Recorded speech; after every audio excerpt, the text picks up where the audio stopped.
Class 9 का विज्ञान का दूसरा चैप्टर का हम लोग प्रश्न उत्तर इस वीडियो में करने वाले हैं। इससे पहले आप लोग का पहला चैप्टर पढ़ा चुके हैं और उसका भी क्वेश्चन आंसर करवा चुके हैं। इस वीडियो में हम लोग दूसरा चैप्टर का जो है वो क्वेश्चन आंसर का बात करने वाले हैं। चैप्टर का नाम है क्या हमारे आसपास के पदार्थ शुद्ध हैं, उसके बारे में पूरा हम लोग प्रश्न उत्तर करेंगे। ये प्रश्न उत्तर जो रहेगा आप लोग का 20 से जो था वो भी है ना, जिसमें लिखा हुआ है कि मतलब पेज नंबर कितना का प्रश्न है। उसके बाद अभ्यास का प्रश्न है, उसमें भी लिखा हुआ है कि अभ्यास का प्रश्न ये है। तो चलिए शुरू करते हैं। शुरू करने से पहले अगर आप चैनल में पहली बार आए हैं तो चैनल को सब्सक्राइब कर लीजिए, क्योंकि यहाँ सारा का सारा जो है मटेरियल पढ़ने के लिए जो है प्रोवाइड करवाया जाएगा। लिंक सारा चीज की पीडीएफ कर दिया जाएगा। चैनल से जुड़े रहिए।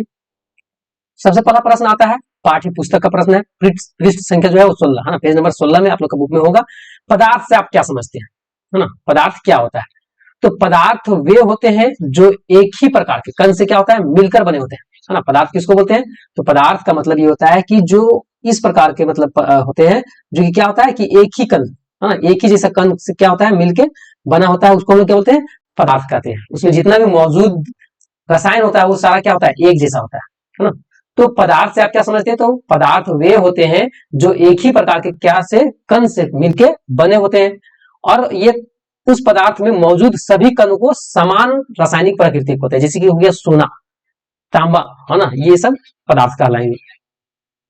दूसरा प्रश्न आता है कि समांगी और विषमांगी मिश्रण में अंतर स्पष्ट करना है। समांगी मिश्रण क्या होता है और विषमांगी मिश्रण क्या होता है?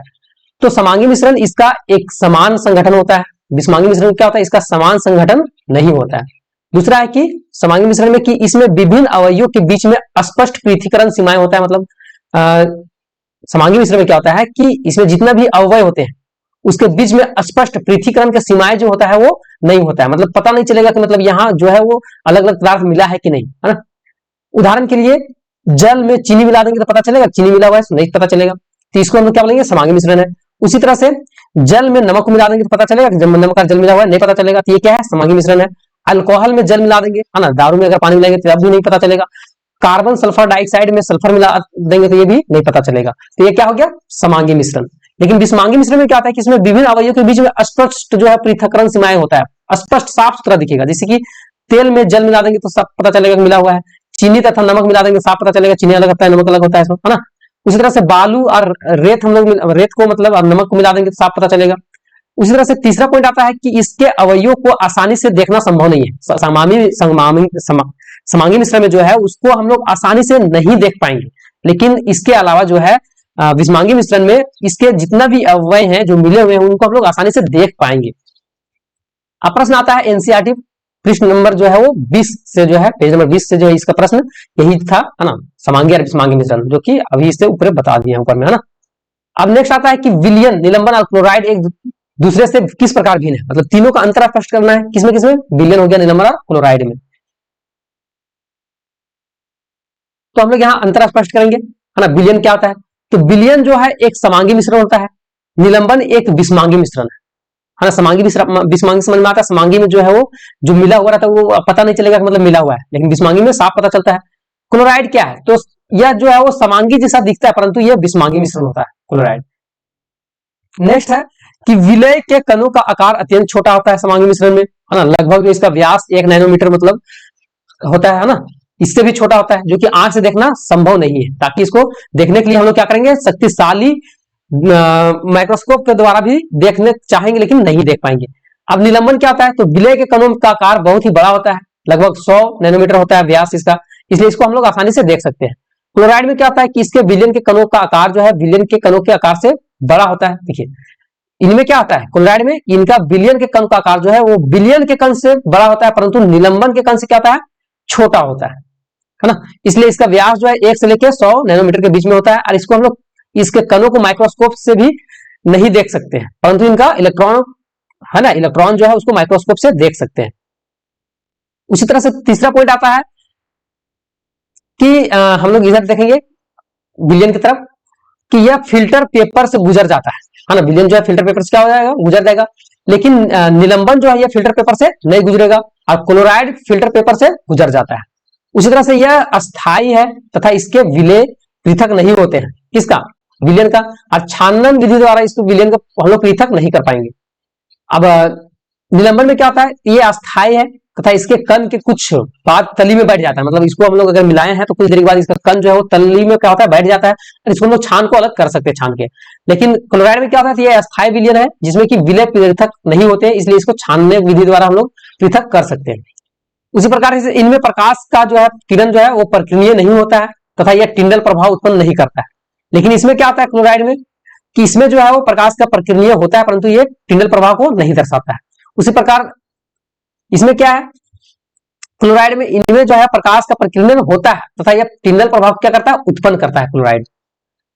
अब नेक्स्ट प्रश्न आता है कि एक संतृप्त बनाने के लिए 36 ग्राम हम लोग क्या लिए हैं, सोडियम क्लोराइड लिए हैं, उसको 100 ग्राम जल में 293 केल्विन पर घोला जाता है, तो इसका जो है वो सांद्रता प्राप्त करने बोल रहा है ना। तो हम लोग सबसे पहले यहां देखेंगे कि विलेय पदार्थ का द्रव्यमान कितना है, जो विलेय विलेय किसको बोलते हैं, जो मिलने के लिए जा रहा है ना, और विलायक जो मिला लेगा दूसरा वो कितना है, 100 ग्राम है। तो यहाँ फॉर्मूला आता है विलेय का द्रव्यमान बराबर विलेय का द्रव्यमान प्लस में विलायक का द्रव्यमान, है ना। तो विलेय कितना है 36, जो मिलने के लिए जा रहा है, और जो मिला रहा है वो 100 ग्राम है, तो दोनों मिला कितना हो गया 136 ग्राम। अब विलयन की सांद्रता फॉर्मूला होता है विलेय पदार्थ का द्रव्यमान, है ना, जो मिलने के लिए जा रहा था, बटा में विलयन का द्रव्यमान जो मिलाएगा उसको गुने 100। तो विलेय पदार्थ जो मिलने के लिए जा रहा था वो 36 था, है ना, 36 लिखिए।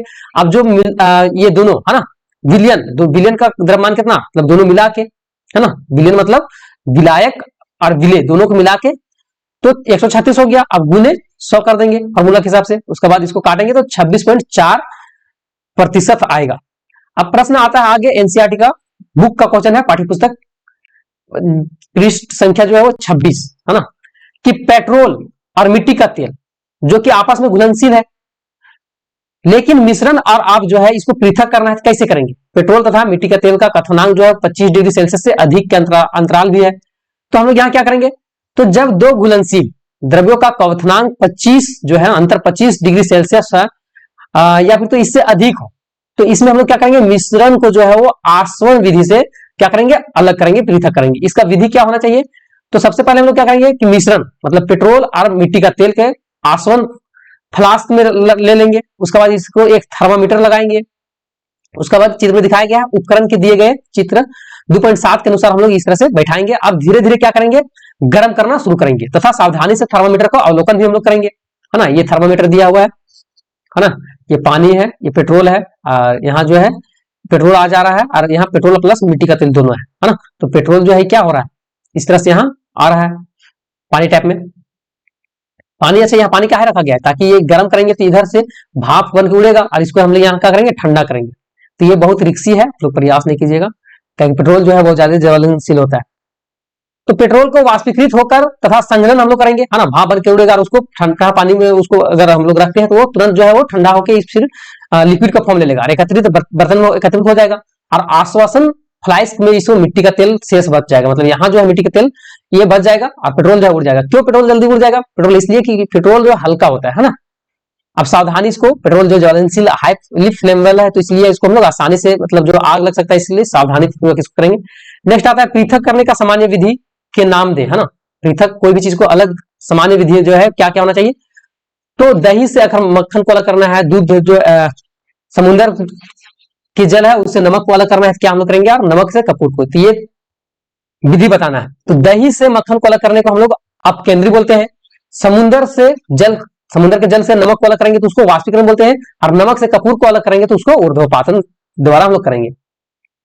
नेक्स्ट आता है क्रिस्टलीकरण विधि से किस प्रकार के मिश्रणों को पृथक किया जा सकता है। तो क्रिस्टलीकरण विधि से प्रयोग से जो है ठोस पदार्थ को शुद्ध करने में किया जाता है, और उदाहरण के लिए समुद्र के जल से प्राप्त नमक में से बहुत सारा अशुद्धियां होता है, जिसे दूर करने के लिए हम लोग क्रिस्टलीकरण का विधि का क्या करते हैं, प्रयोग करते हैं। अब आगे प्रश्न आता है पाठ्य पुस्तक का पृष्ठ संख्या 27 का, है ना। अब आगे प्रश्न है कि निम्न को रासायनिक और भौतिक परिवर्तन को वर्गीकरण करना है। यहाँ कौन रासायनिक परिवर्तन है और कौन भौतिक परिवर्तन है, इसको अलग करना है। तो पेड़ को काटना, ये किस प्रकार का परिवर्तन है, मक्खन को एक बर्तन में पिघलाना, अलमारी में जंग लगना, और जल को उबालकर वाष्प बनाना, विद्युत तरंग का जो है वो प्रवाहित होने से उसका हाइड्रोजन और ऑक्सीजन गैस का विघटन होना, जल को साधारण नमक में घुलना, फलों का सलाद बनाना।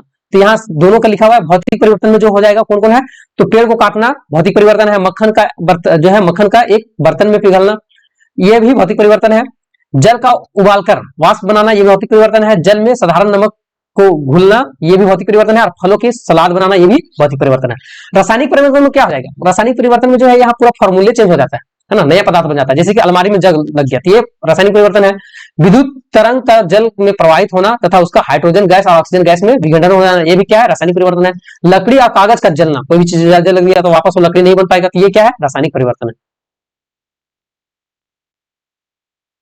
तो आगे प्रश्न आता है कि आपने आसपास की चीजों को, शुद्ध पदार्थों को और मिश्रण पदार्थ को अलग करने का प्रयत्न कीजिए। जैसे कि शुद्ध पदार्थ कौन कौन है, शुद्ध पदार्थ में तांबा हो गया, सोना, नमक, चीनी, आसिड जल, चांदी, लोहा, हीरा, एल्कोहल, ये सब क्या है, शुद्ध पदार्थ है। मिश्रण पदार्थ होता है तो जल, हाँ, नल जल होता है, दूध हो गया, वायु, स्टील, नमक का घोल, मिट्टी का तेल, आइसक्रीम, सोने से बना जो आभूषण है ना, पीतल, कांसा, ये सब क्या है, मिश्रण पदार्थ है।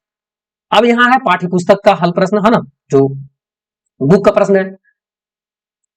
अगर निम्नलिखित को पृथक करने के लिए आप किन विधियों का अपनाएंगे, है ना।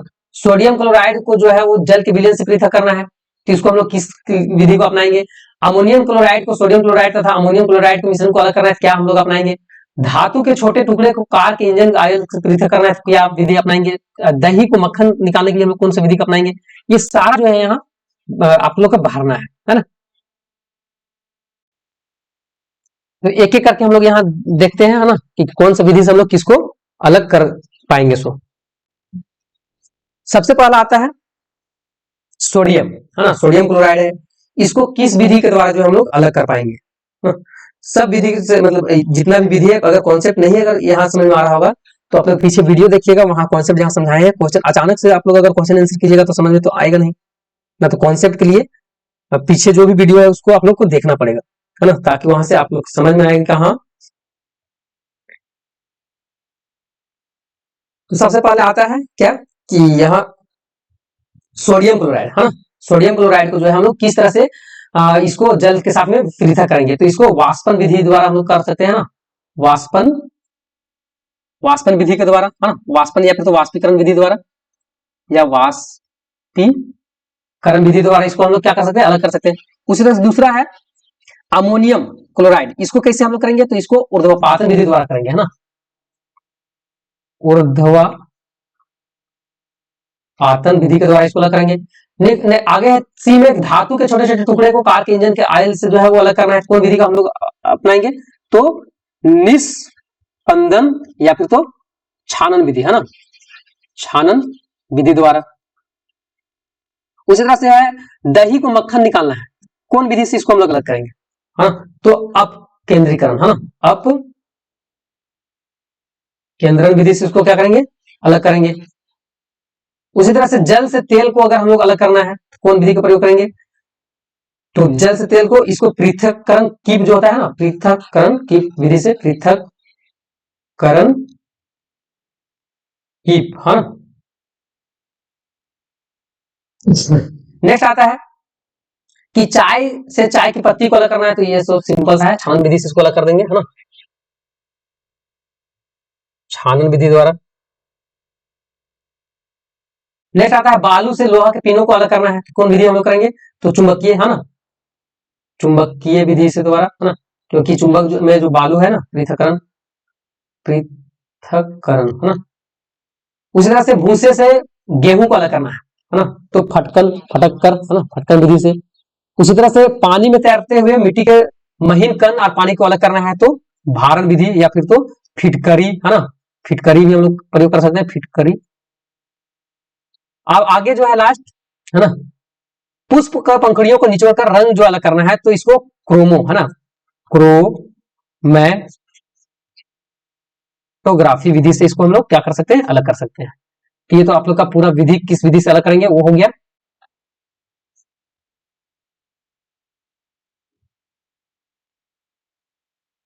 आगे प्रश्न आता है कि चाय तैयार करने के लिए आप किन किन चरणों का प्रयोग करेंगे, विलयन, विलायक, विलेय, घुलना, घुलनशील, अघुलनशील, ये सारा शब्द का प्रयोग करके यहाँ आपको भरना है। तो सबसे पहले एक पात्र में एक कप जो है ना, एक कप पानी का विलायक रूप ले लेंगे। अब इसमें चीनी डाल देंगे जो कि एक विलेय पदार्थ है। आपको जल, है ना, हम लोग क्या करना है, जल तथा चीनी का विलयन प्राप्त होगा, क्योंकि चीनी जो है वो जल में क्या होता है, घुलनशील होता है।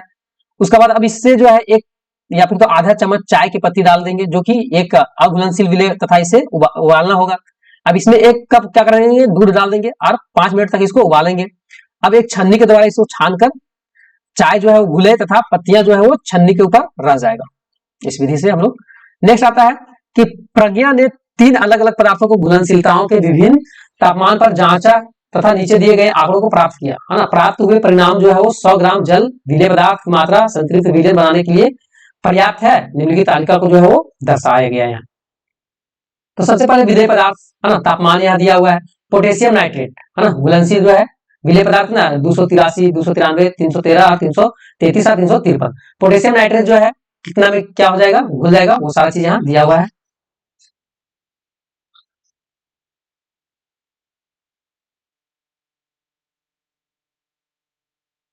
अब यहाँ देखिए 50 ग्राम जल में जो है वो 313 केल्विन पर पोटेशियम नाइट्रेट संतृप्त विलेय को प्राप्त करने हेतु कितने ग्राम पोटेशियम नाइट्रेट की आवश्यकता होगा, है ना।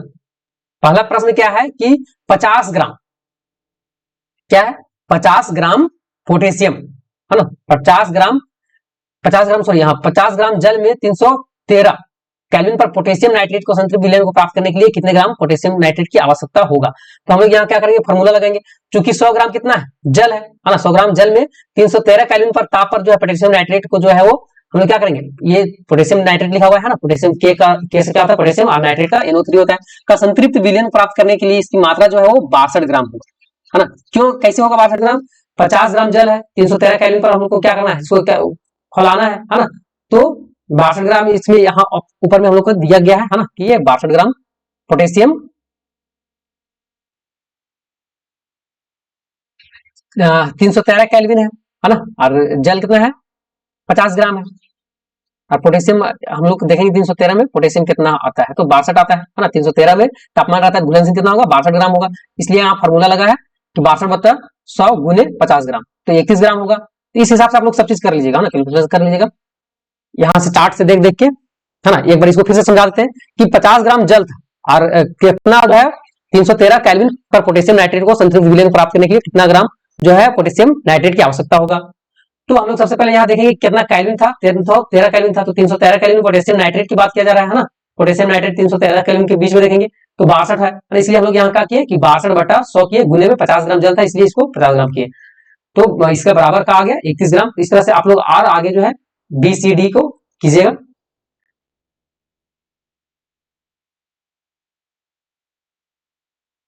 नेक्स्ट प्रश्न आता है कि चौथा नंबर की जल, हम निम्न में से उदाहरण का सहित व्याख्या करना है। संतृप्त विलेय किसको बोलते हैं, तो जब किसी, है ना, जब किसी दिए गए ताप पर किसी विलेय और अधिक मात्रा पर उस विलायक में नहीं घुल सकता है, तो उसको हम लोग विलेय का संतृप्त विलेय बोलते हैं। फिर से समझिएगा कि किसी दिए गए ताप पर उतना में जो विलेय पदार्थ है ना, विलेय पदार्थ की और अधिक मात्रा उसमें नहीं घुल सकता है, मतलब विलेय पदार्थ जो मिलने के लिए जा रहा है ना, तो जितना दिया हुआ उससे और भी ज्यादा नहीं घुल पाएगा, तो उसको हम लोग संतृप्त विलेय बोलते हैं।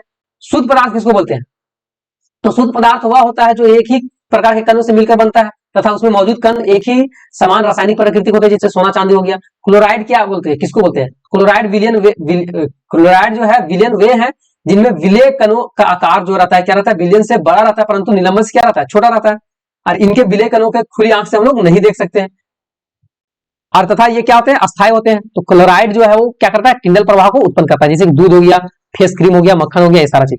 निलंबन क्या है, तो निलंबन एक विषमांगी मिश्रण है जिसमें कि विलेय पदार्थ के कण घुलते नहीं है, बल्कि ये क्या होते हैं, माध्यम से समष्टि में निलंबित रहते हैं, और ये निलंबित कण आंखों से देखा जा सकता है। यदि ये मिश्रण कुछ देर तक बिना हिलाए छोड़ दिया जाए तो कण क्या हो जाएगा, नीचे बैठ जाएगा, है ना, जैसे कि कीचड़ का पानी हो गया, रेत का पानी हो गया, चाक का पाउडर हो गया, ये सारा चीज। अगला प्रश्न आता है कि निम्न में से प्रत्येक समांगी और विषमांगी में वर्गीकृत करना है, और सोडा, जल, लकड़ी, बर्फ, वायु, मिट्टी, सिरका, छनी हुई चाय कौन समांगी और कौन विषमांगी है। तो समांगी में सोडा जल हो गया, बर्फ हो गया, वायु, सिरका, छनी हुई चाय, ये सब क्या है, समांगी है। विषमांगी में लकड़ी और मिट्टी। आगे प्रश्न है, आप किस प्रकार पुष्टि करेंगे कि दिया हुआ रंगहीन, है ना, रंगीन द्रव्य शुद्ध जल है। तो यदि वायुमंडल दबाव पर दिया हुआ रंगहीन द्रव्य 100 डिग्री सेल्सियस पर उबला, है ना, उबलता है, तो क्या हो जाएगा, हम लोग कह सकते हैं कि दिया गया जो है वो रंगीन द्रव्य शुद्ध जल है, क्योंकि शुद्ध जल जो है वो इसका क्वथनांक कितना है, 100 डिग्री सेल्सियस है ना, तथा गलनांक जो है इसका फिक्स रहता है, ये क्वथनांक और गलनांक इसका फिक्स है। नेक्स्ट है निम्न में से कौन सी जो है वस्तु शुद्ध पदार्थ है, यहाँ बताना है कि कौन कौन, यहाँ इतना वस्तु दिया है, कौन सा शुद्ध है कौन अशुद्ध है। तो बर्फ जो है क्या है ना, बर्फ शुद्ध है, तो बर्फ जो हो जाएगा शुद्ध में, बर्फ शुद्ध हो जाएगा है ना। उसका बाद दूध क्या है, तो दूध जो है वो बर्फ शुद्ध हुआ है ना। दूध जो है ये शुद्ध नहीं होगा क्योंकि इसमें तो मिला हुआ रहता है। तो हम लोग यहाँ देखेंगे कि शुद्ध कौन कौन है, तो बर्फ हो जाएगा शुद्ध पदार्थ है ना, लोहा, हाइड्रोक्लोरिक अम्ल, कैल्शियम और पारा, ये सब क्या है शुद्ध पदार्थ है। बाकी जो बच गया वो क्या है अशुद्ध है। अब बोला है कि निम्नलिखित में मिश्रणों में से विलयन की पहचान करना है, कौन सा जो है विलयन क्या है। मिट्टी, समुद्री जल, वायु, कोयला और सोडियम, कौन विलयन है यहाँ, तो समुद्री जल जो है क्या है विलयन है। उसके बाद और कौन है विलयन, तो सोडा जल जो है वो विलयन है, बाकी कोई विलयन नहीं है। नेक्स्ट निम्नलिखित में से कौन टिंडल प्रभाव को प्रदर्शित करता है ना। तो टिंडल प्रभाव प्रदर्शित करने वाला दूध है ना, और अस्टार्च विलयन क्योंकि ये क्लोराइड विलयन है। उसी तरह से 10वां क्वेश्चन है कि निम्नलिखित तत्वों का यौगिक तथा मिश्रण को वर्गीकृत करना है ना।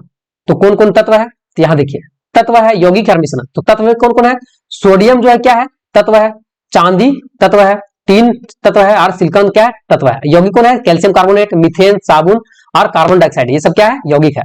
और मिश्रण कौन है, तो चीनी का घोल मिश्रण है, मिट्टी, वायु, कोयला और ये रक्त, ये सब क्या है मिश्रण है।